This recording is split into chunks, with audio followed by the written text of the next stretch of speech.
اب اللہ کے رسول صلی اللہ علیہ وسلم کے پاس مختلف لوگ آئے اور انہوں نے اگر کچھ سوالات کیے تو آپ نے سب کو مختلف جوابات دیے. کیوں؟ آپ، جیسے ہم نے کہا کہ آپ بہترین معلم تھے.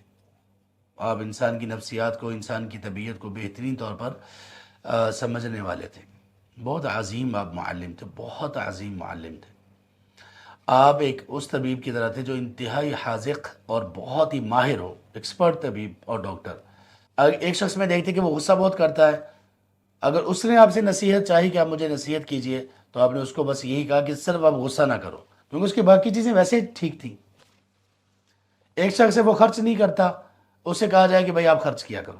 ایک شخص ہے وہ بڑا طاقتور اور مضبوط تھا، اسے کہا کہ بھائی تم جہاد کے لیے چلے جاؤ. ایک شخص تھا اس کے والدین کے پاس کوئی اور بندہ نہیں ہے خدمت کے لیے، اور اسے کہا کہ آپ ایسا کرو کہ آپ والدین کی خدمت کرو. تو ہر شخص کے لیے آپ صلی اللہ علیہ وسلم کا معاملہ مختلف تھا، اور آپ نے ہر کسی کو اس کے حسب حال ہی اس کی رہنمائی کی. تو اس سے یہ پتہ چلا کہ وہ بہت سارے معاملات ایسے ہوتے ہیں.